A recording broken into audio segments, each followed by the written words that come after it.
ओम ओम ओम. जय जय रघुवीर समर्थ. ओम गुरु ओम ओम ओम. आज विनायक चतुर्थी.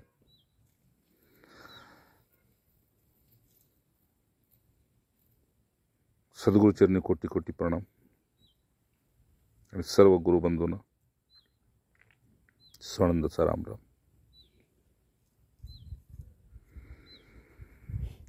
राम नारायण नारायण नारायण.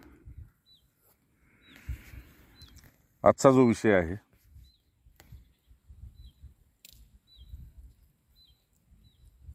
तो शब्दामध्ये न मांडण्यासारखा विषय आहे, शब्दामध्ये न येण्यासारखा विषय आहे. पण सर्वसामान्य जीवाला शब्दावाचून समजणं कठीण आहे. मग विषय असा आहे की सांगता तर येत नाही, मग अनुभव कसा घ्यायचा, नाही का? जसं जिभेला चव नसेल तर पदार्थाचा अनुभव येत नाही. डोळ्याला दृष्टी नसेल तर वस्तू व्यक्ती पदार्थाचा अनुभव येत नाही. त्याप्रमाणे पूर्वजन्मीचा साधक, तपस्वी, ध्यानी, जपी, सत्संगी, संतसंगी नसेल तर अनुभव येत नाही. मग काय होतं? मान्यता फक्त पक्व होते, पण अनुभव येत नाही. मान्यता टोकाला गेली की जाणून घ्यायची इच्छा होते. तर मूळ गोष्टाची म्हणजे साक्षात्कार म्हणजे काय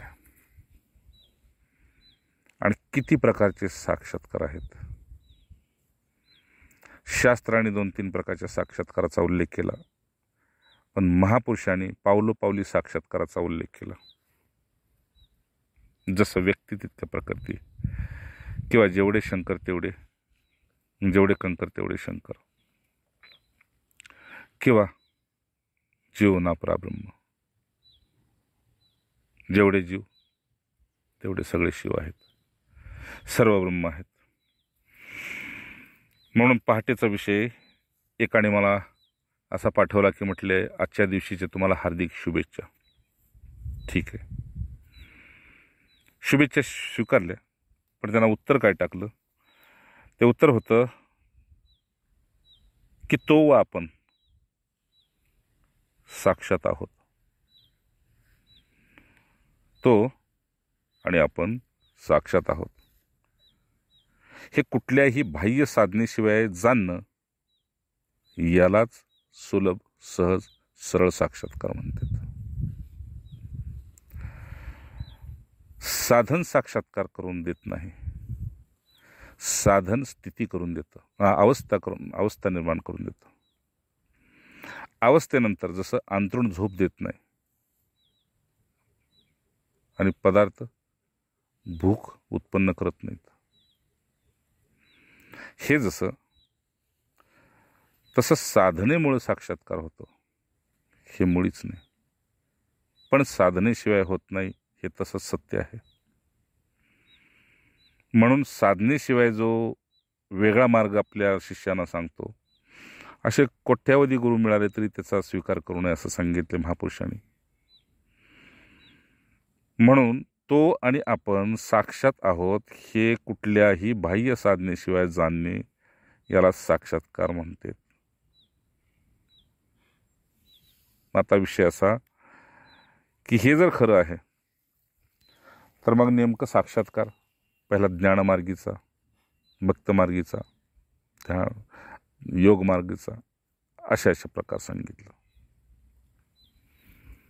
ज्ञानमार्गाच्या साक्षात्कारामध्ये त्याच्याकडे कमालीचा विवेक वैराग्याचा वाटा असावा लागतो.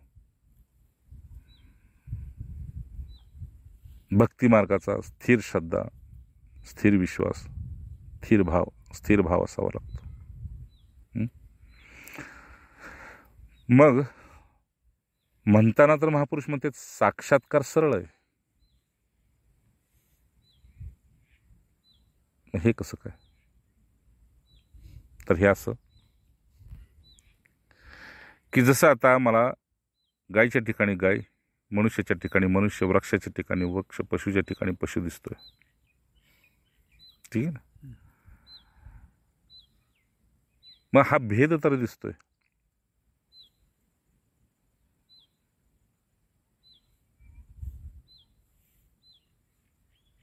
मग तो भेद कसा मिटवायचा?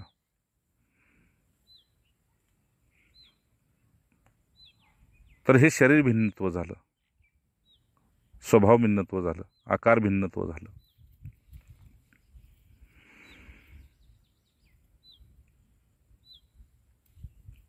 पण मूळ गोष्ट त्याच्यामध्ये अशी की या साक्षात्कारासाठी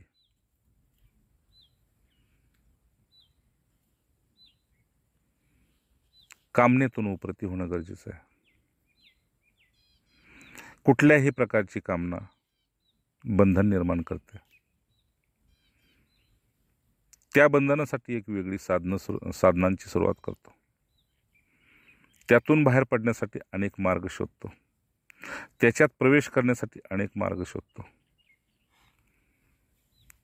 हे सगळं करता करता करता करता करता करता कर्तेपणाचा पुन्हा एकतर उबग तरी येते किंवा अहंकार तरी होतो. मग साक्षात्कार सरळ कसा आहे?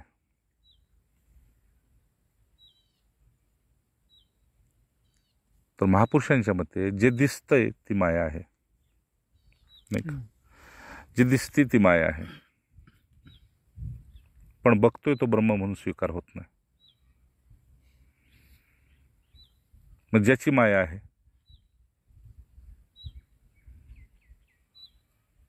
त्याचा स्वीकार केला की भक्ती झाली.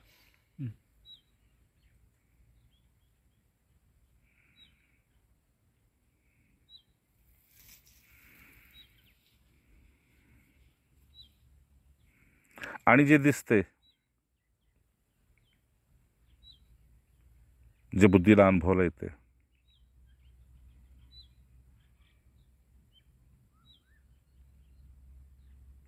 पण जे बुद्धीला अनुभव येते ते संपूर्ण नाशवंत आहे.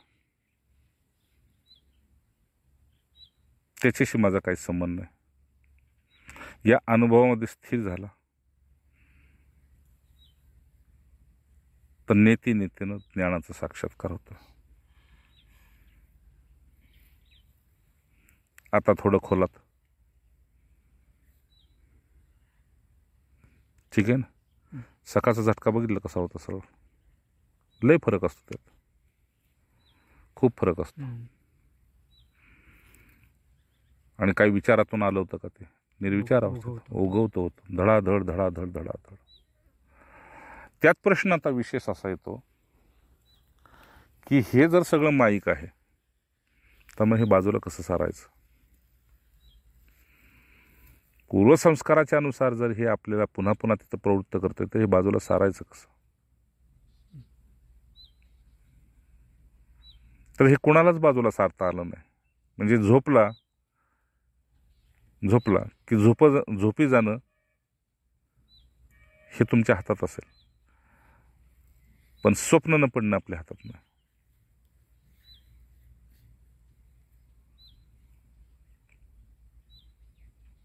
मग पुन्हा प्रश्न असा पडतो की हे माईक बाजूला कसं सारायचं? मग तर ह्याच्यातलं खोटेपण बघितल्यानंतर आतमध्ये संघानं स्थिरता आली पाहिजे. त्यासाठी उपरतीची गरज आहे. उपरती करायची म्हणजे त्याचा त्याग नाही करायचा.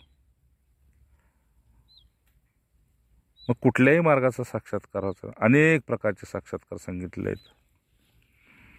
कुठल्याही मार्गाचा साक्षात्कार जरी झाला, कुठल्याही नदीतून प्रवाहात गेला तरी मिळतो समुद्रालाच. तसं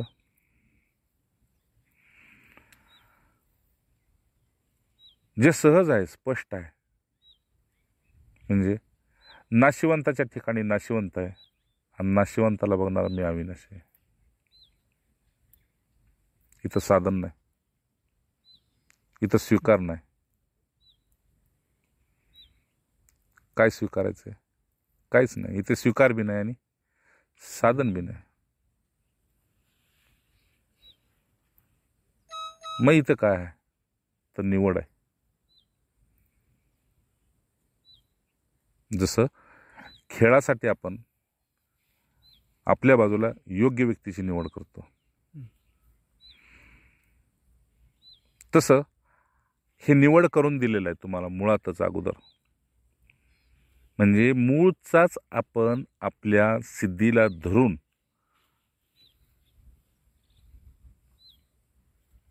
म्हणजे कारखान्यातून गाडी बाहेर पाठवते त्यावेळी ती गाडी फॉरमॅननं सही करून पाठवली की ही गाडी योग्य आहे रस्त्यावर आता चालवण्यासारखी. तसं मूळच ज्यावेळेस मृत्यू लोकात आपला प्रवेश होत असतो त्यावेळेस मूळचीच आपली सिद्धावस्था असते. मलिनहित आल्यावर होते. साधं सरळ सोपं महापुरुषांचं गणित म्हणजे जे दिसतंय ना ते सगळंच नाशिवंत आहे.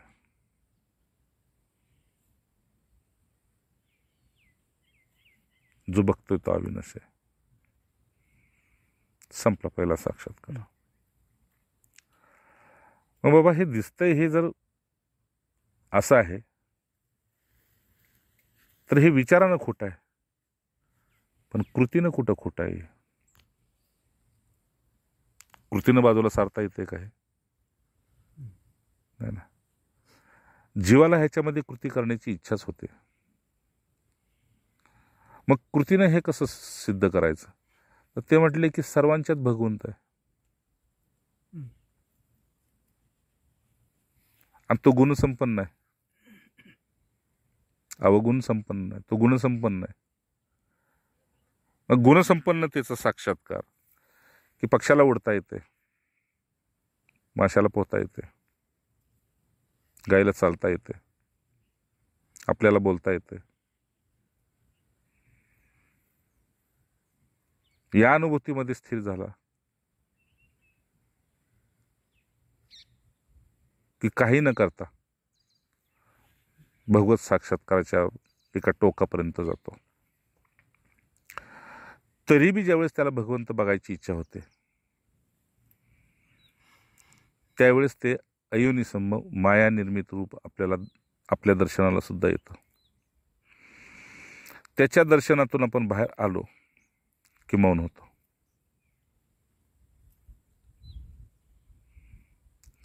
दर्शनातून बाहेर आल्यावर मौन होतो. आणि ज्या वेळेस चित्त उपरतीतनं पुन्हा एकदा दिसतंय ते सत्य वाटू लागतं.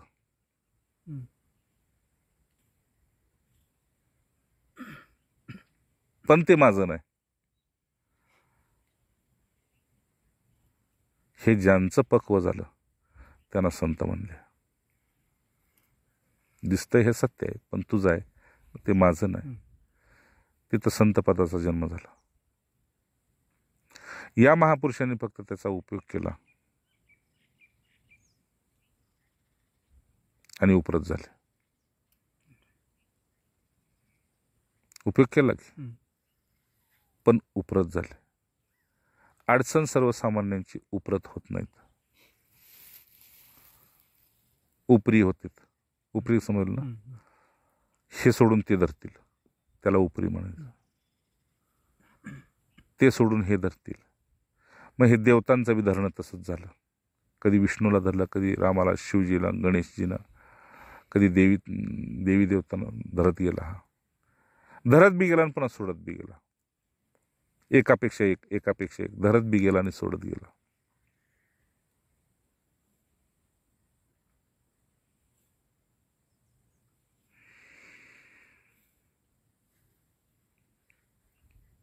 मग सगळ्यात सोपा साक्षात्कार कुठला?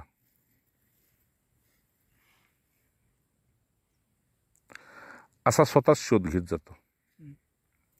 सगळ्यात सोपा साक्षात्कार कुठला? तर जे जसं आहे तसंच दिसणं हे सगळ्यात सोपा साक्षात्कार. तिथे काहीच नाही, साधन नाही, काय नाही, काहीच नाही. तिथे मंत्र नाही, विद्या नाही, योग नाही, याग नाही, हवन नाही, जप नाही, तप नाही, काय नाही. जे जसं आहे तसं पाहणं.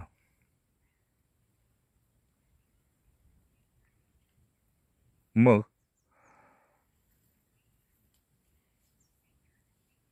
जे दिसतंय आणि ज्याला दिसतंय या दोन्हीचा विसर पडतो. जे दिसतंय आणि ज्याला दिसतंय या दोन्हीचा विसर पडतो. त्या विसराच्या क्षणामध्ये स्फुरणारही तुम्ही तसंच शांत राहणं ही उत्तम स्थिती आहे. त्याला शास्त्रानं सुषुप्ती अवस्था म्हटलं. त्याच्यात भूत बी नाही, भविष्य बी नाही, नुसतंच वर्तमान आहे.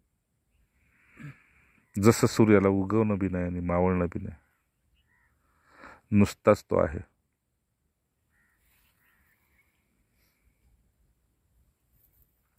अशा साक्षात्काराबद्दल ते महापुरुष म्हणतात, मिथ्याला घालवण्याची गरज नाही आणि सत्याला प्रकट करण्यासाठी साधन कुठलंच नाही. ठीक आहे ना. सत्य प्रकटच आहे, त्याला साधन नाही.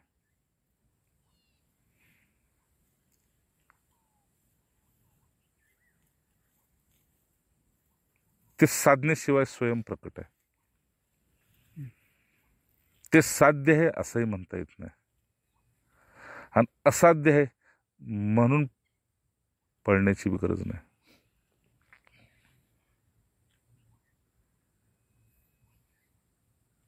दुसरा मुद्दा की त्याला नावच दिलेलं आहे बघा कसं, साक्षात्कार. ज्याला आकार आहे त्याच्या मागे कार लावतात, नाही का.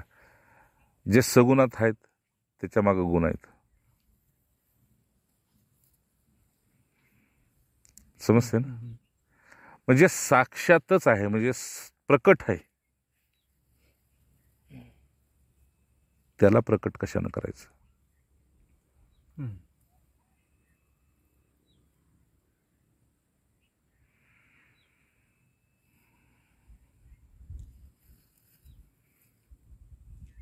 काहीच साधन नाही. पुढं पुढं लक्षात येतं की साधनेशिवाय प्रकट झाले. हे साधनेमुळे नाही प्रकट झालं, साधनेशिवाय प्रकट झाले, पण निमित्त कृपा आहे.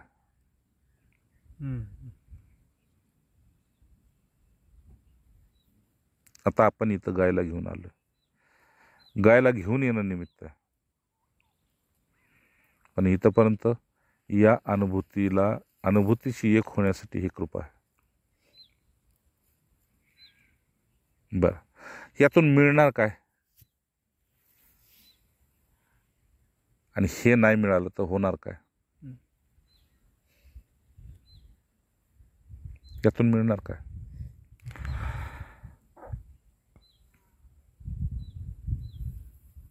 तर मिळणार हे आपणच आपल्यात लोप होणार, आपणच आपल्यात गप्प होणार, आपणच आपले होऊन जाणार. मग अनुभव काय की माझंही कुणी नाही आणि मीही कुणाचं नाही. हे जे अकाट्य सत्य आहे ते सत्य सिद्धीला जातं. माझं कुणीच नाही आणि मी कुणाचाच नाही.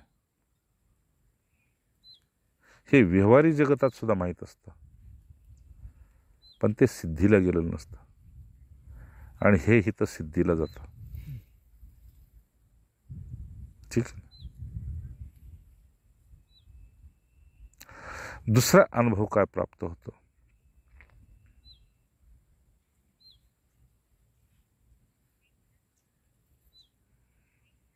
सिद्धिरहित साधन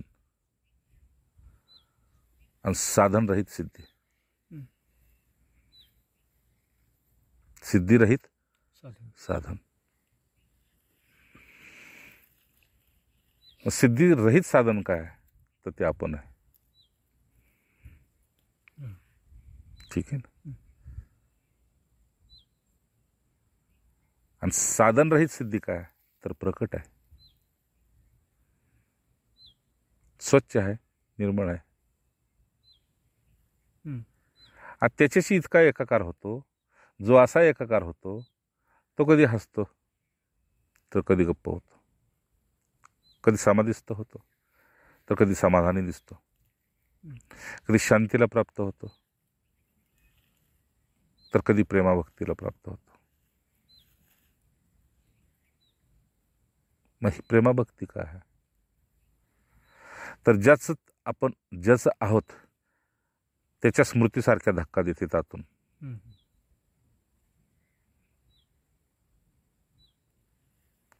त्याची दर्शनं बी होते, पण दर्शनापेक्षा सुद्धा स्मृतीमध्ये तो लवकर होतो. कारण दर्शनामध्ये आवागमन आहे, येणं जाणं आहे. दर्शन देणारा आणि दर्शन करणारा दोन्हीतले एकाचं आवागमन आहे. इथं तसं नाही.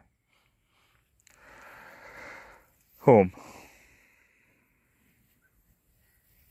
महापुरुषांचं म्हणणं असं,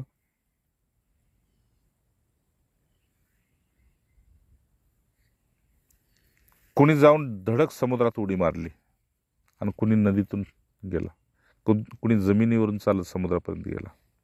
3 मार्ग झाले ना. कुणी पाण्यातून गेला, कुणी जमिनीवरनं गेला, कुणी आकाशातून गेला. प्राप्ती समुद्राचीच. तसं निर्गुण निराकाराशी एक झाला काय, सगुण साकाराशी एक झाला काय, किंवा आपणच आपल्यात लोभ झाला काय. ज्याच्या त्याच्या योग्यतेप्रमाणे तो चालत राहतोच. शर्त एवढी की एकाच बघून दुसरा मार्ग बदलतो आणि त्याचा तो पथिक होतो.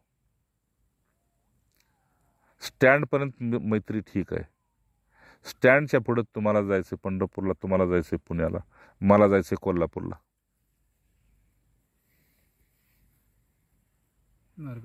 मार्ग बदलला. ठीक आहे ना. आपल्या आपल्या वाहनामध्ये आपण बसतो. सिद्ध पुरुषांच्या बाबतीत तसंच झालेलं आहे. कुणी भक्त मार्गीचा सिद्ध आहे, कुणी योग मार्गीचा सिद्ध आहे, कुणी ज्ञान मार्गीचा सिद्ध आहे, कुणी कर्म मार्गीचा सिद्ध आहे. चुकून सुद्धा देवळात गेलेलं नाही असेही संत आहेत. त्यातल्या अलीकडचे म्हणजे सावता माळी. दुसरे ज्ञानेश्वर माऊली, तिसरे एकनाथ महाराज. शरीर सुटेपर्यंत जप सुटला नाही. समर्थ शरीर सुटेपर्यंत जप सुटला नाही. तुकोबा शरीर सुटेपर्यंत नाम सुटलं नाही.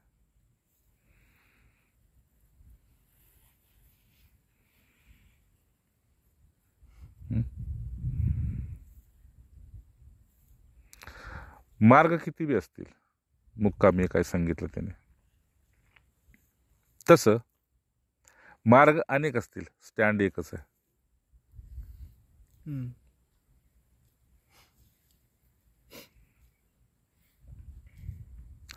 आता प्रश्न येतो की जर तो साक्षात आहे तर त्याचा अनुभव कसा घ्यायचा.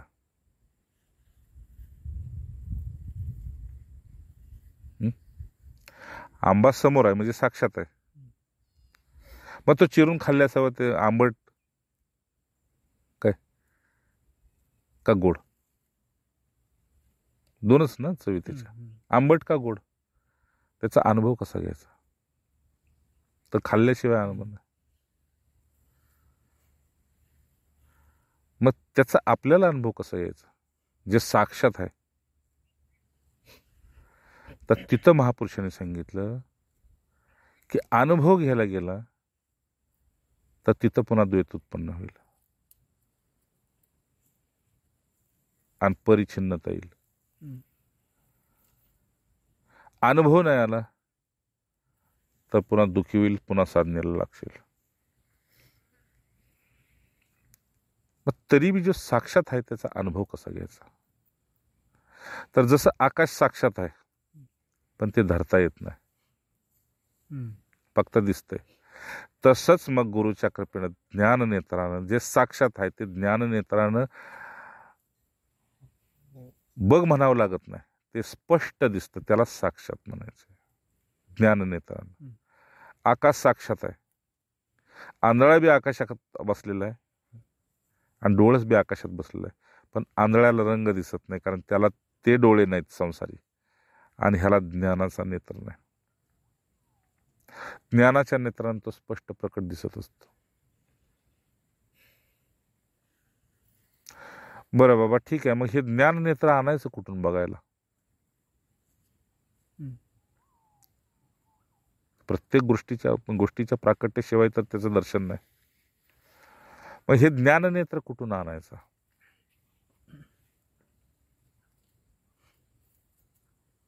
तर म्हटले महापुरुषांनी, तिथं सांडावं लागत नाही, काही मांडावं लागत नाही. जे साक्षात आहे ते स्वयंभू आहे.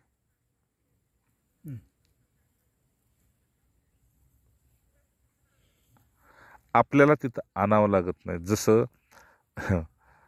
पृथ्वी तुम्ही बदलाल या गावातून त्या गावात,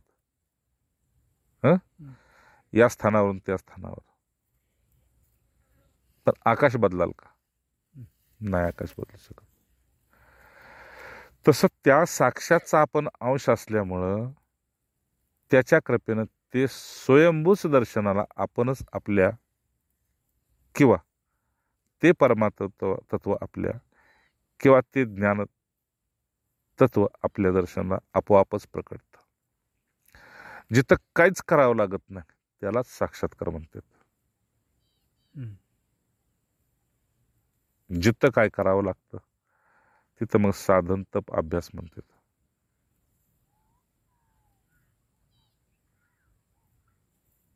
अडचण काय? हे साधन तप अभ्यास का करायला लागतो?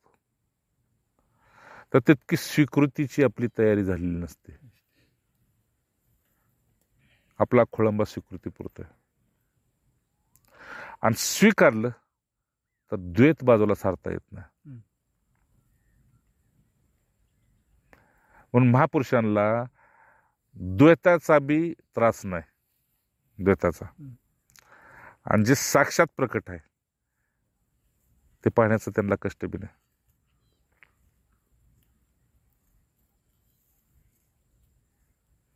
जसं आता मी आज शांत झालो, क्षणभर शांत झालो, तर स्मशानाकडचे कावळे ओरडताना ऐका येते. मग हे कसं काय? कान सगळ्यालाच आहेत. आत्ता मला रातकिड्याचा आवाज येतोय, मग हे कसं काय? तर जितकं तुम्ही प्रकृती तत्वापासून विभक्त होत जाओ, वेगळं होत जाओ, तितकी एकाकारता आपल्याकडे होत जाते. म्हणजे साक्षात आहे त्याचा स्वीकार आपल्याकडून होत नाही, म्हणून ध्यान मार्ग आणि मानसपूजेचा सुरुवात केली आहे. पण ध्यानात उठणारे पुन्हा संकल्प त्याचा निराश करण्यासाठी. मग हे साक्षात काय आहे नेमकं? तर आपलं जे सत्य पण सूक्ष्म असं जे काय आपल्या आनंदाचं स्वरूप आहे,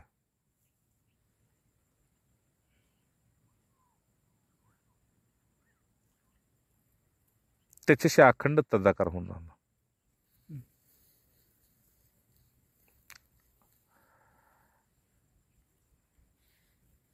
हेच साक्षात्कार आहे. मग एकाच वेळी जसा कावळा इकडेही पाहतो आणि इकडेही पाहतो, तसं सगुणाचा बी ह्याला साक्षात्कार असतो आणि निर्गुणाचा बी असतो. निर्गुणाच्या साक्षात्कारामध्ये मी ब्रह्म आहे, मला ब्रह्म व्हायचं नाही, मी आहेच. सगुणाच्या साक्षात्कारामध्ये की हे माया निर्मित असलं, ठीक आहे ना, तरी माया जीवासाठी खोटी आहे, भगवंतासाठी खोटी नाही माया, कारण त्यानं रचलेली आहे. तो खोटं कसं, तो जो खरा आहे तो खोटं कसा रचेल? ठीक आहे ना. मुळीच नाही. गाय खोटी आहे का? नाही ना. मनुष्य खोटा आहे का? नाही ना. असे दोन नेत्र असतात. मग एका नेत्र म्हणजे ज्ञान नेत्रानं समाधिस्थ असतो, आणि दोन नेत्रानं तो त्याचं दर्शन बी करत असतो. ज्ञाननेत्रानं परिपूर्ण समाधीस्थ असतो. जसं उदाहरण सांगतो, रमण महर्षी समाधीस्थ होते, ठीक आहे ना, अगदी खालून त्यांच्या माती वाळवी खात होती त्यांना. पण ज्या वेळेस त्यांच्यापाशी एक महिला दूध घेऊन आली, त्यावेळेस तोंडापाशी चमचा गेला की तोंड उघडायचं, पण तोंडापासून चमचा बाजूला झाला की तोंड बंद व्हायचं.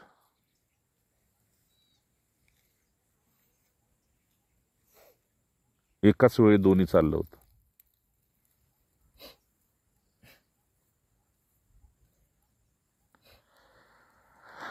राम मग त्यांना प्रश्न असा केला की खरंच जर ईश्वर सत्य आहे तर साक्षात्काराची काय गरज आहे? मनुष्य तिथंच का थांबला नाही? ईश्वर सत्य आहे, संपला विषय. पण सर्वात आहे, सदा आहे, सर्वत्र आहे. मग साक्षात्काराची काय गरज पडली?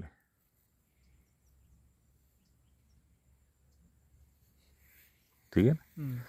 त्यावेळेस त्यांनी सांगितलं, बाळ झोपी गेलं तर आईसाठी काहीतरी काम असतं, पण आई झोपी गेली तर बाळासाठी काहीच काम नसतं. ठीक आहे. मग नुसता गोंधळ असतो. तेव्हा मग कुणीतरी जाणकार व्यक्ती म्हणते, अरे त्याची आई झोपली, ती लय गोंधळ करते, तासभर त्याला बाहेर घेऊन जावा. तर साक्षात्काराची मग म्हटले यासाठी गरज आहे की आत्मविश्रांती शिवाय भगवत तत्वाचा आनंद तुम्ही घेऊ शकत नाही.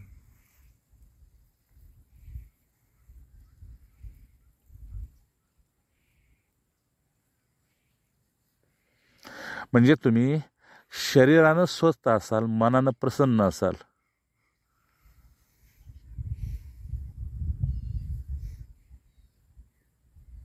तर तुम्ही शांतीसाठी वेगळं काय करायची गरज नाही. शरीराने स्वस्थ, मनाने प्रसन्न, शांतीसाठी काहीच करायची गरज नाही. म्हणजे मनानं प्रसन्न आहेत, खिशात पैसे आहेत, शरीरानं स्वस्थ आहेत, निरोगी आहेत, ते तीर्थाला जाऊन अशांत होऊन येतात. मग हे कसं काय?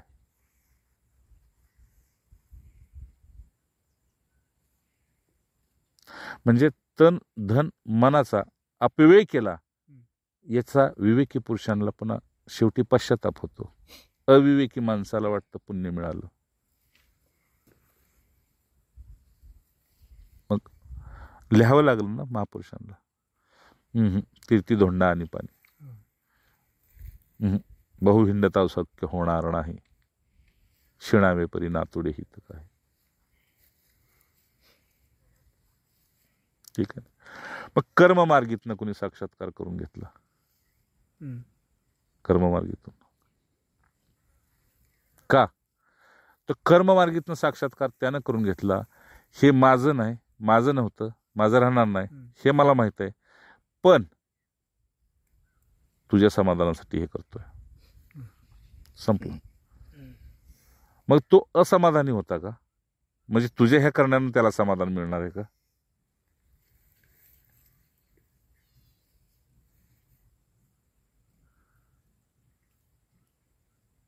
लय खोचक आहे ना.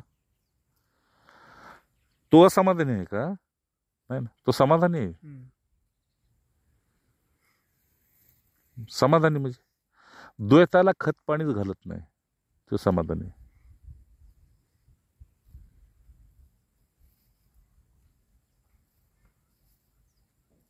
किती समाधानी येतो? तू केलंस तरी ठीक, नाही केलंस तरी ठीक. उदाहरण सांगतो, मुलं घरात शांत बसली तरी घरच्यांना समाधान आहे, आणि मुलं घराच्या बाहेर खोटी खोटी भांडी मारून खेळत बसली तरी घरच्यांना समाधान आहे. पण मुलं गोंधळ करायला लागली तर आत बाहेर दोन्हीकडे समाधान नाही. तसं मायेला, हितल्या मायेला मीपणानं धरून हे प्रत्येक जणानं आपलं आपलं साठवण्याचं, आपलं आपलं भोगण्याचं एक स्वतंत्र युद्ध सुरू केलं. तिथनं ह्याला शास्त्राने बांधून ठेवायला सुरुवात केली, शास्त्राने बांधायला सुरुवात केली. पुन्हा मूळ विषय.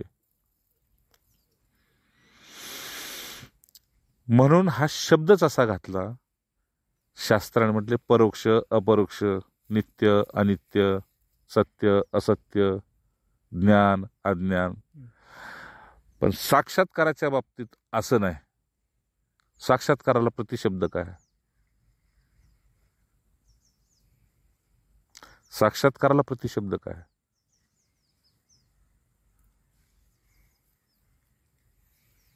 आठवतंय का तुम्हाला? काय म्हणायचं? अस्पष्ट म्हणायचं? एक तर साक्षात्कार आहे, साक्षात आहे ना, त्याला प्रतिशब्द काय आहे? युवराज,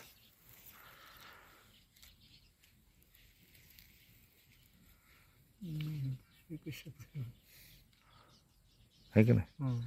मग दोन्ही बाबतीत हा सिद्ध शब्द झालेला आहे की भक्तीच्या वाटेनं आनंद येतो. ठीक आहे ना? ज्ञानाच्या वाटेनं परमानंद येतो. साक्षात दोन्हीसाठी शब्द वापरला. हे माया आहे, ही बी साक्षात आहे, आणि जो ब्रह्म आहे तो बी साक्षात आहे. दिसत दोन्ही पण नाही. आणि नाही, दिसतंय, एक दिसतंय, दुसरं दिसत नाही. दिसत नाही ते ज्ञान आहे, आणि दिसतंय ती भक्ती आहे. ठीक आहे ना? पण अनुभवणारा एकच आहे. ठीक आहे ना? जेवणारं तोंड एकच आहे, आणि पाणी पिणारं बी तोंड एकच आहे. पण विसर्जन करण्यासाठी दोन दिलेत. एक मल आणि दुसरं मूत्रस्थान दिलं. है की नाही? तसं भेद असा पडला की ज्याला हित रमायचे त्यानं भक्तीच्या वाटेने जावं.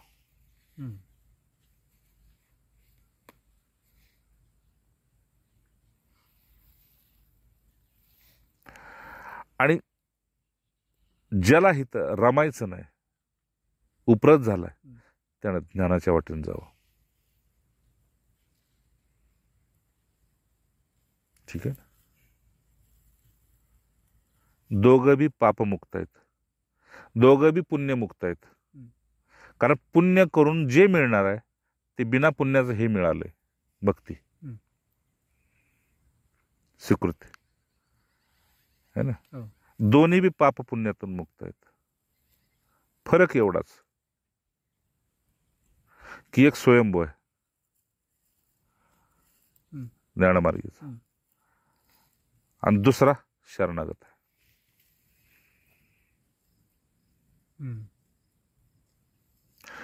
मग ज्याला हे खरं वाटतंय त्याच्यासाठी भक्ती श्रेष्ठ सांगितली. ठीक आहे? हे ज्याला खरं वाटतंय भक्ती त्याच्यासाठी सांगितली.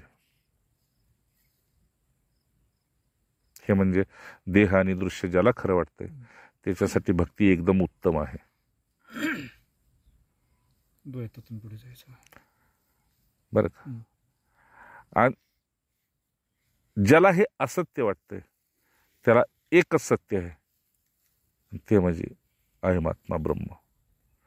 मी, माझा आत्मा, दोन एकच आहे.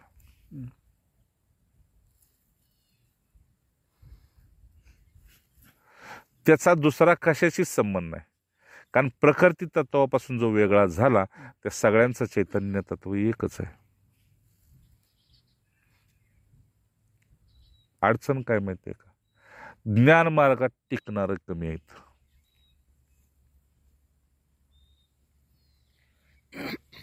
ठीक आहे? आणि भक्ती मार्गात उदार कमी आहेत.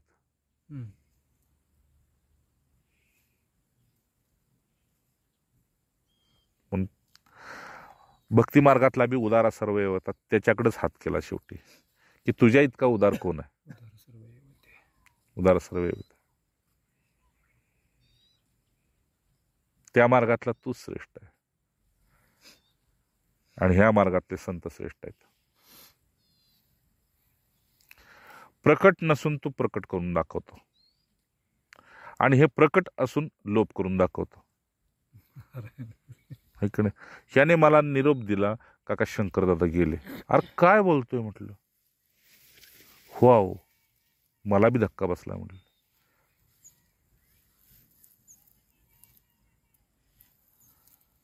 अच्छा, एका बाजूला काय आहे, उपरतीची खूप गरज आहे ज्ञानमार्गीला. एका बाजूला काय आहे, प्रेम भाव श्रद्धेची भक्ती मार्गाला खूप गरज आहे. अच्छा, मगाशी सांगितल्याप्रमाणे जे साक्षात आहे त्याला दुसरा पर्यायच नाही, कुठले पर्यायी शब्दच नाही. दोन्ही तुमच्या पुढे साक्षात आहे.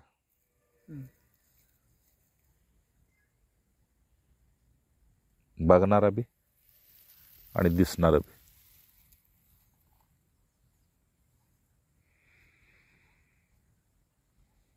आता प्रश्न असा मोठा पडला, ह्यातनं मिळवायचंय काय? ज्यांच्याकडे हे नाही ते बी जगतेत आणि ज्यांच्याकडे आहे ते बी जगतेत. मिळवायचंय काय?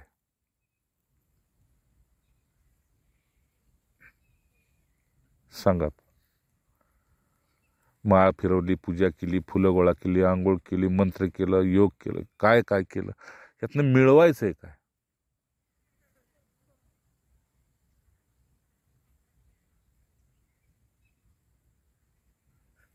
सांगा की कोणी. अगदी बरोबर. मिळवायचं काय? शांती. आणि ती स्वयंभू आहे, ती बी साक्षात आहे. तिच्यासाठी काय करायला गेला की जोपर्यंत करताय तोपर्यंत ती बाजूला आहे. आणि ते करणं शांत झालं की शांती स्वयं येते.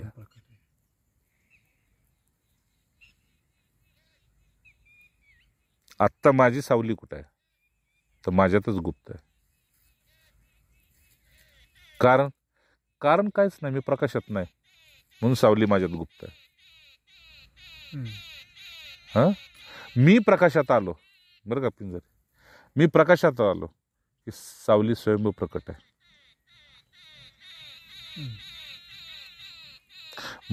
पोचलेल्या महापुरुषांचे ज्ञानोत्तर भक्ती हे असंच आहे. ते त्यांच्यात गुप्त होऊन पुन्हा ज्यावेळेस बाहेर येतात का नाही, त्यावेळेस स्वयंभू भक्ती त्यांच्या समोर उभी आहे. आमचा स्वीकार करा. आपल्याला भक्तीच्या मागे जावं लागतं. स्वयंभू भक्ती त्यांच्या समोर आहे. जसं शिवजी समाधीतून बाहेर आले आणि रामरूपाचं दर्शन करून मुखातून राम.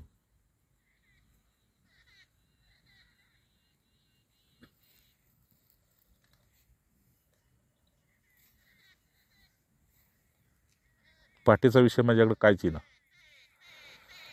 ऐकताय ना, बघताय ना तुम्ही, कायच विषय ना. ओढून ताडून काय आणू? मूळ जो गोष्ट विषय आहे तो साक्षात.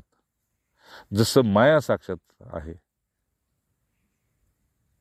मायापती बी साक्षात आहे, तसंच तुमचं ज्ञान सुद्धा साक्षात आहे.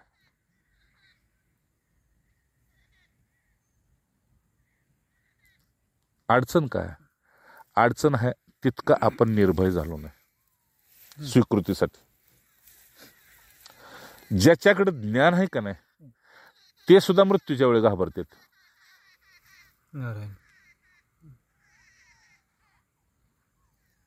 आता बाबा हे कसं काय?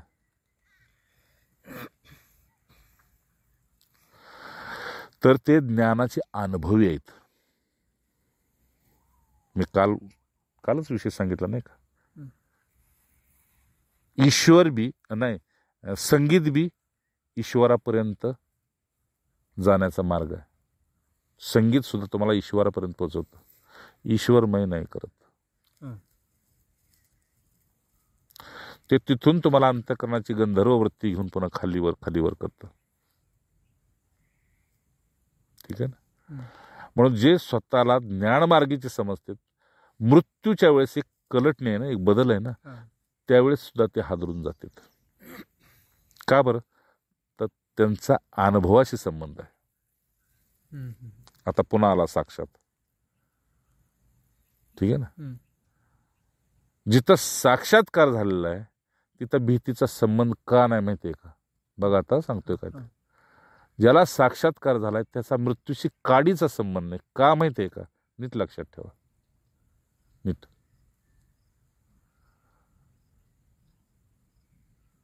तर त्यानं जीवापासून जगापर्यंतचा स्वीकारच केलेला नसतो. नारायण हरी. स्वीकारच केलेला नसतो. ज्याचा इकडचा स्वीकार नाही त्याला मृत्यूचा बी स्वीकार नाही. ठीक आहे ना. मृत्यूचा स्वीकार कोणाकडे आहे तर जीवत्वाकडे आहे. जीवत्वाकडे आहे म्हणजेच अंतःकरणाकडे आहे. पुन्हा आणखी सोपा विषय. त्याच्याकडे ह्यासाठी नाही की जसं जागा झाला तरी बी भीती आणि रागद्वेष आहे, आणि स्वप्नात गेला तरी भीती आणि रागद्वेष आहे. आपल्याला पडलेच स्वप्न अनुभवाचे. पण एकदम सुषुप्तीत असला तर काय आहे? मग पूर्ण सुषुप्ती अवस्थेमध्ये जो अंतःकाळी राहतो त्याचा अभ्यास करत जाणं. ठीक आहे ना. अनुभवून घ्या. केवळ सुषुप्तीत राहतो.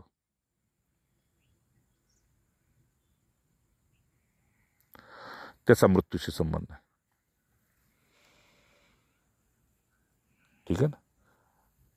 गाढ झोपेत आहे आणि त्याचा देह गेलेला आहे आणि तो काहीच परमार्थ करत नाही, केलेलं नाही, काहीच पुण्य केलेलं नाही. त्याच्यासाठी जग होतं काय नव्हतं काय.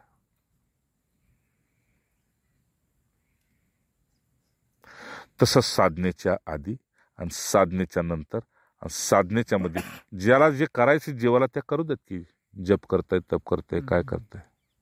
पण तुम्ही सुषुप्ती अवस्थेमध्ये जायचा प्रयत्न करा. म्हणजे सुषुप्ती अवस्थेला जग बी खरं नाही आणि स्वप्न बी खरं नाही. तसं ज्ञान बी खरं नाही आणि भक्ती बी खरी नाही. लांबचा पल्ला आहे एकदम. तिथपर्यंत जाईल ज्याची उडी ते मजाच मारणार आहे. ठीक आहे ना. ज्ञान आहे तर मग अनुभव आहे आणि अनुभव आहे तर मग ज्ञान नाही. ठीक आहे ना. मग गदगद होतो. काय गदगद होतो की त्या परमतत्वाच्या जवळ मी पोचलोय.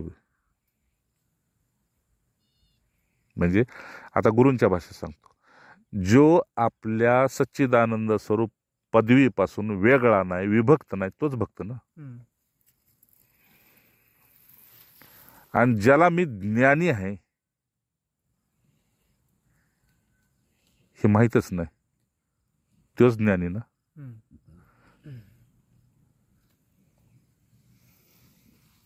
कारण मी ज्ञानी आहे तर मग तुम्ही अज्ञानी आहे.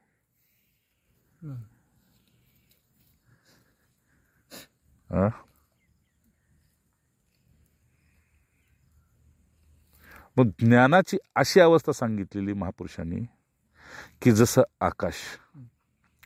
आकाशामध्ये काय पेरलं तर येत नाही, लावलं तर उगवत नाही, ठेवलं तर टिकत नाही. पण मग बाबा हे चंद्र सूर्य तर तसं दिसतेच ना त्यात.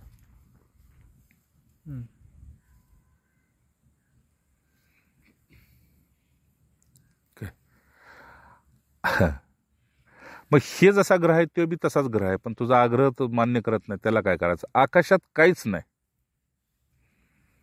हे आकाशाचा स्वीकार आहे. तुम्ही आहे ते तुमच्यात आहे. चंद्र चंद्रात आहे, सूर्य सूर्यात आहे, पृथ्वी पृथ्वीत आहे, पाणी पाण्यात आहे, वायू वायूत आहे. पंचमहाभूत पंचमहाभूतातच आहेत एकमेकात, पण माझ्यात ते नाहीत. हाच स्वीकार ज्ञानाने केलेला आहे. जन्म प्रकृतीत आहे, मृत्यू प्रकृतीत आहे, त्यात माझ्यात तो काहीच नाही. याच्यात तो टिकून आहे.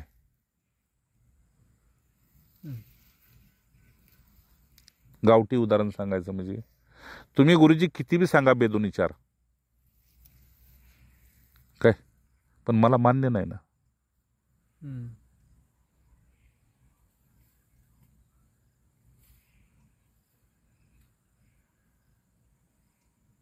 बे म्हणजे किती? 2 का नाही? हम्म.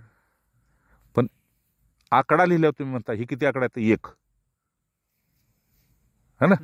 आणि पुन्हा दुसरं 2 लिहिलं, ही किती आकडा आहेत? 2. मग 1 आणि 1 2 झालं ना, मग तुम्ही 4 कसं म्हणताय? हम्म. लक्षात आलं ना?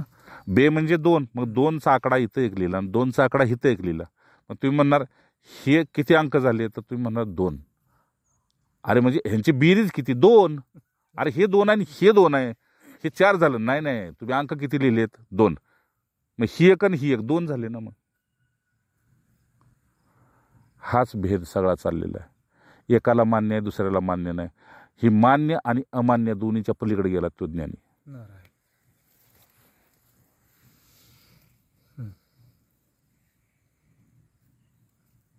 उदाहरण सांगू तुम्हाला. खूप वाद संवाद चालला होता शास्त्र्यांचा. आणि एक सिद्ध पुरुष पर्णकुटीत बसून ऐकत होता. त्यांना माहित नाही हा सिद्ध आहे. आणि यांचा खूप वाद चालला होता. माया सत्य आहे का मिथ्या आहे? मग आचार्य पंडित असल्यामुळं हे एकानं सांगितलं हे असं आहे, सत्य कसं आहे पटवून द्यायचा प्रयत्न केला. दुसऱ्यानं सांगितलं हे सत्य कसं आहे पटवून द्यायचा प्रयत्न केला. मिथ्या कशी आहे आणि सत्य कसं आहे?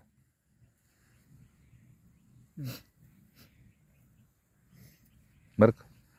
दोन्हीने सांगितलं, यानेही सांगितलं आणि यानेही सांगितलं हे सत्य कसे आहे आणि असत्य कसे आहे.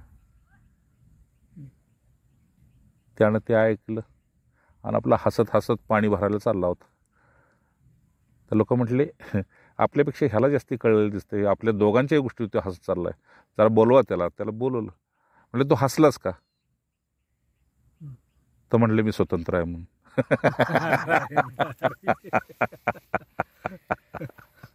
अरे पण हसलास का? अरे स्वतंत्र आहे म्हणून. दुसरे जे होते काय थोडे गुरुमुखी ते म्हणले नाही यात गुही आहे बाबा, ते असू दे की, पण तो हसलास का? अरे म्हणजे स्वतंत्र आहे म्हणून. मग आम्हाला एक विचारायचे म्हटलं विचारा, तू राहतो कुठं? तो म्हणला माझ्यात. आता रे हे काय उत्तर तुझं? तू झोपडीत राहतो ना? नाही नाही, झोपडीत ह्यो राहतो. तू कुठं राहतो? म्हणजे मी माझ्यात राहतो. मग यांना कळलं हा आपला तिडा माया सत्य आहे का मिथ्या आहे हे सोडेल. म्हणले आमचा एक प्रश्न आहे, माया सत्य आहे का असत्य आहे? तर म्हणते तुम्हाला काय वाटतं? म्हणलं आम्हाला सत्य वाटते. तुम्हाला काय वाटतं? नाही मिथ्या वाटते म्हणले. आता तुम्हाला काय वाटतं ते सांगा म्हणले. म्हणजे त्याला विचारलं आता तुम्हाला वाटतंय काय सांगा. काय ते काय म्हटले माहिती का? तुम्ही काय विचारलं? माया सत्य आहे. तुम्ही काय विचारलं? माया मिथ्या आहे. वाद ह्याच्यावर चाललाय की नाही? पण ती माया बी सत्य नाही आणि माया असत्य बी नाही. सत्य मी आहे म्हटलं.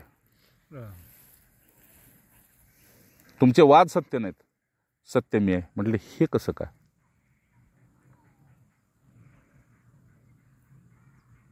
हे कसं काय म्हटले सांगतो. चला या. पाण्याच्या खेळ जिथं पाणी भरायला चालला होता तिथं घेऊन गेले. पाणी शांत होतं. तर एकाला विचारलं खाली काय दिसतंय? तर म्हटलं काहीतरी 1 रुपया पडलेला दिसतोय पाण्याच्या तळाला. खोटं बोलताय म्हणलं. कळशीत होती माती. काय पाणी भरायच्या निमित्तानं ती पाणी ढवळलं.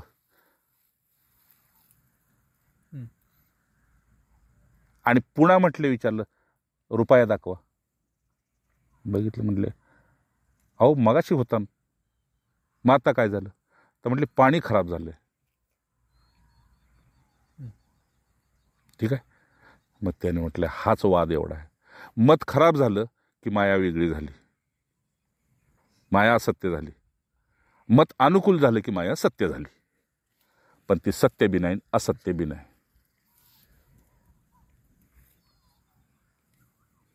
माया सत्य बी नाही आणि असत्य बी नाही. पण असत्य आणि सत्याच्या पलीकडे जो स्थिर आहे तोच मी आहे. म्हणून मायासाठी माया सत्य बी नाही आणि असत्य बी नाही. तुमच्यासाठी आहे. तुमचे वाद चाललेत. आता तुम्ही मिटवा. माझी ताण मिटवायला मी आलोय. बरं. माझी ताण भागली म्हणून मी म्हटले केवळ सत्य आहे. केवलम ज्ञानमूर्ती, केवळ सत्य आहे.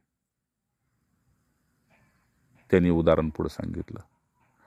जसं म्हटले सूर्यासाठी उगवणं बी नाही आणि मावळणं बी नाही. म्हणजे जो जागा झालाय तो सूर्याला उगवता म्हणतोय. ठीक आहे ना. आणि जो उपरतीला चाललाय तो त्याला मावळतीला म्हणतोय. त्याचं उगवणं मावळणं नाही. तसं माझ्यासाठी माया सत्य बी नाही, असत्य बी नाही. मग फक्त मी सत्य आहे आणि मी माझ्यासाठी साक्षात आहे. ज्यावेळी तुम्ही तुमच्यासाठी साक्षात व्हाल त्यावेळी सत्य असत्यातून बाहेर याल. ठीक आहे. हे दृष्टी सृष्टीवाद आहे. वेदांच्या भाषेत दृष्टी आणि सृष्टीवाद आहे. तुम्ही ह्यातनं बाहेर या. तुम्हाला पाहिजे काय? सत्य असली तर ती तिच्या ठिकाणी आहे, असत्य असली तर ती तिच्याच ठिकाणी आहे. तुम्हाला तिचा काय त्रास आहे का? मग ज्याची माया आहे त्याचं तरी व्हा, नाहीतर स्वतःच तरी व्हा.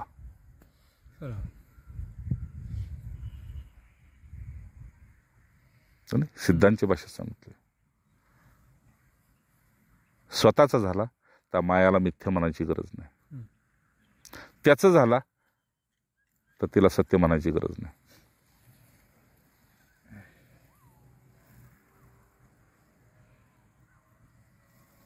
सोपं गणित काय आहे की त्याच्या अस्तित्वाचा आनंद घ्यायचा असेल तर सगुणाच्या वाटेने जा.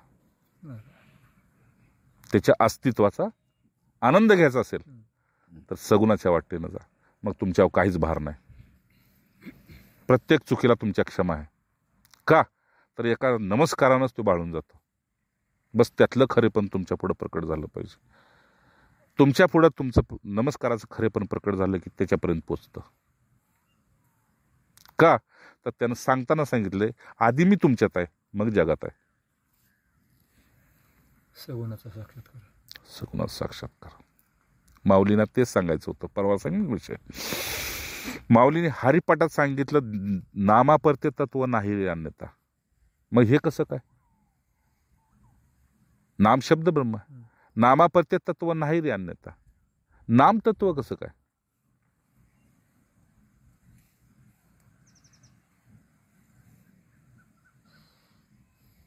नाम तत्व कसं काय? तर नाम तुम्हाला जागा करून तुमच्या वृत्तीचं खंडन करतं किंवा मंडन तरी करतं. म्हणून ते नाम. का तर प्रकृतीतलं जे प्रकट अप्रकट आहे त्या प्रत्येकाला तुम्ही नाव दिलेलं आहे. नाही का? परमात्मा तत्व अप्रकट आहे पण त्याला ओंकाराच्या रूपात तुम्ही प्रकट केलेलं आहे. बाकी नाव त्याला काहीच नाही. मग तुम्ही दिल ती किंवा त्याचं येऊन लीला करेल ती नाव दिलेलं आहे. ऐक ना. आणि ज्ञानेश्वरीत सांगितलं म्हणजे जो नाही ज्ञानेन सदृशम पवित्रमिद त्याच्यात त्याने सांगितलं ज्ञानाविना गतीच नाही.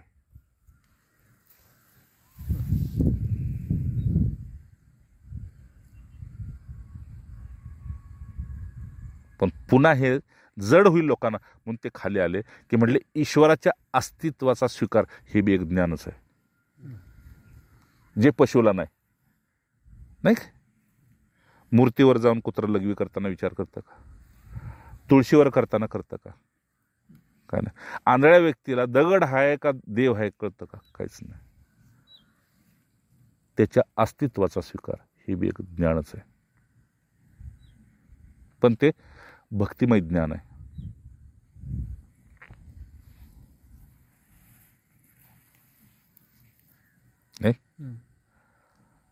आणि स्वतःच्या अस्तित्वाशिवाय सगळंच मायामय आहे हा ज्ञानाचा स्वीकार आहे. आणि अस्तित्व दोन्हीकडेच काम करते. आहे की नाही? तसं म्हटले नाम दोन्हीकडे काम करतंय, सगुणात बी काम करतंय, निर्गुणात बी काम करतंय. झोपलेल्याला उठवतंय हे निर्गुणात काम करतंय, आणि जाग्याला काम सांगतंय हे सगुणात काम करतंय. ऐक नाही, हो. इतकी लोक आहेत आणि तिथून म्हणायचं ओ बसले का तुम्ही इकडे. त्यातून फक्त तुम्हीच आला का, तर तुम्हाला काम सांगायचंय. पण नाम निर्गुणात बी काम करत होतं, ठीक आहे ना, आणि निर्गुणात काम करत होतं म्हणून त्याला आत्म्याबरोबर राम जोडला. नारायण. आणि सगुणात काम करतंय म्हणून त्याला विश्रामात राम जोडला. का हो, का बसलंय? काय नाही, आता जेवढं काम झालं जरा विश्राम करतोय, ठीक आहे ना. आणि मग दोन्ही बाजूला गदगद झाला. गदगद म्हणजे पाहिजे तर भक्तांच्या बरोबर भक्त बी होऊन राहतो, ठीक आहे ना, आणि पाहिजे तर सिद्धांच्या बरोबर ज्ञानी बी होऊन राहतो.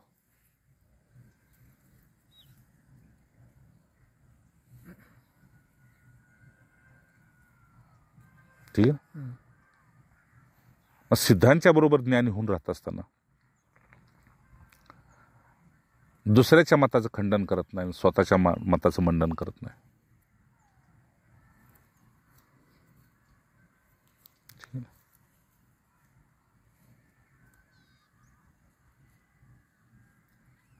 भक्तीच्या वाटेने जाताना तसंच.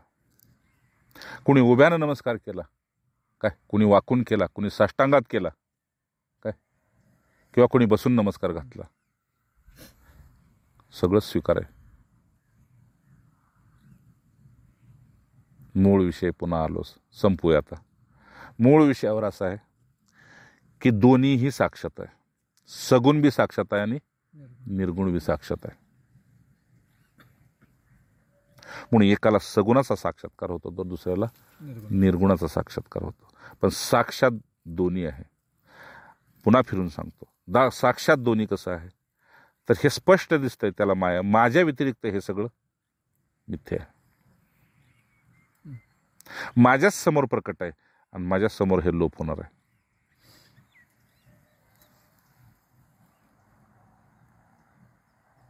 का बरं, तर अंतःकरणातून त्याने अहमला, म्हणजे जीवाकडेच अहम असतो ना, अहमला जीवत्व येऊ दिलं नाही.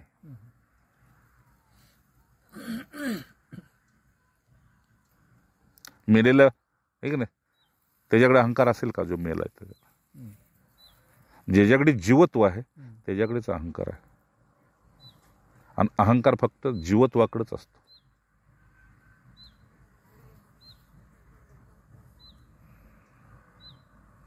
म्हणून त्या संप्रदाय सांगितलं, जागता नरशिवे, ज्याचा अहंकार निराश झालेला आहे त्याचा आश्रय कर. का तर ते दुसऱ्याच्या अहंकाराचा खून करत राहतो फक्त. मग त्याचं सूत्र कसं बी असेल, मार्ग कसाही असेल, ठीक आहे. राहिला सगुणाचा साक्षात्कार, तर हे ज्यानं निर्माण केलंय त्यानं स्वीकार केलंय की ही माझी माया आहे. माझी बायको कशी असू द्यात, बाणकोर असो, कशी असो, तर ती माझी आहे, मी बघून घेईन. तुम्ही त्यात मध्ये पडायचं नाही. जसा त्यानं मायेचा स्वीकार केलाय तर तो सत्य आहे ना, म्हणजे खंबीर आहे ना तो. पण त्या मायेचा त्याला त्रास नाही, तुम्हाला त्रास आहे. का तर रावणासारखं ही तुम्हाला पाहिजे, ठीक आहे ना. म्हणून ज्यानं माझा स्वीकार केलाय, माझा माया त्याची सेवा करते, ठीक आहे ना. माया त्याची सेवा करते, स्वरूप कसंही असेल. पण ज्याला मी नको आहे, केवळ माया हवी, त्याच्यासाठी पाप पुण्य, सुख दुःख, मान अपमान, प्रत्येक द्वैताचा त्याचा तो करताय.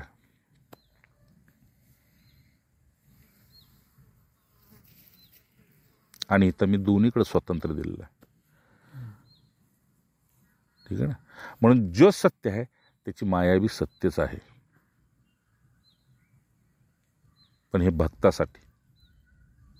पण तिचं स्वरूप दुसरं शेजारी रुक्माईच्या रूपात मांडलं, पार्वतीच्या रूपात मांडलं, आहे का नाही. आणि मग आपण ती शक्तिपीठाच्या नावानं मग पुन्हा आपण आवाहन करायला लागलो. ठीक आहे ना. मूळ विषय एवढाच की दोन्हीही साक्षात आहे.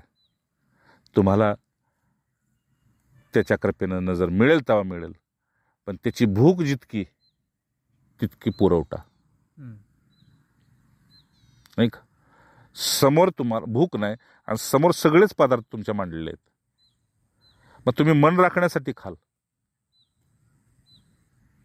पण हातशे राखून खाल.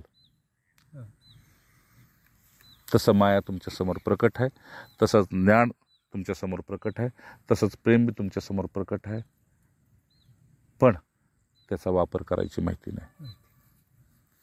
म्हणून महापुरुषांचं आणखी एक मत सांगतो. ते म्हटले सज्जन असो दुर्जन असो, ठीक ना, त्याचा वापर करायची फक्त युक्ती सत्पुरुषाकडेच आहे. चोराला सुद्धा आश्रय देतात, ठीक आहे ना, आणि सज्जनांना बी आश्रय देतात, ठीक आहे ना. मग सज्जनांना कुठं लावतात, तर तो आरती कर, पूजा कर. दुर्जनाला चोराला कुठं लावतात, जर ती फळं फुलं तू पटकन घेऊन ये, कुठं आणायची मला माहित नाही. तो म्हणतो ती माझ्याकडे लागलं, त्यात मी पटायचं काय, झोपून आणीन काय, काय झोपलेली असताना आणीन काय, कसं मी आणतो, वेळेवर आणतो, अशी बेत. मग सत्पुरुषालाच फक्त माहित आहे की यांचा वापर कुठं कसा करून घ्यायचा आणि पुन्हा त्याला त्याच्या वाटेवर सोडून द्यायचा. ठीक आहे ना. म्हणून ही सुरासुरांचं युद्ध अखंड चाललंय, म्हणजे रागद्वेषाचं युद्ध चाललंय. रागद्वेषाचं, द्वेष असुरांच्या बाजूला गेला आणि राग देवतांच्या बाजूला आला. म्हणून त्या देवतांची इच्छा आपण नाही पूर्ण केली तर त्या बी देवतांना राग येतो. आणि ते गुरूंच्या पासून कसा बाजूला करायचं यासाठी ते बी प्रयत्न करतात. ठीक आहे ना. आणि यासाठी श्रीधराने सुद्धा पत्र लिहिली. पुन्हा शेवटी समर्थांना फार त्रास होतो या चातुर्मासात, थोडंसं लक्ष द्या सुरुवातीच्या काळात. आणि पुन्हा ते सिद्ध झाले असं कळलं की मग पुन्हा त्यांना पत्र यायला लागली की काही करा, थोडंसं ह्यातून वाचवा. तसं तुम्हाला बी लवकर कोणीतरी पत्र येऊ द्या आणि तुम्ही जय जय. कारण पुन्हा मग म्हणतील काका रेवंड्यात साक्षात आहेत, तुम्हाला दिसत नाही, त्याला आम्ही काय करू. नारायण नारायण.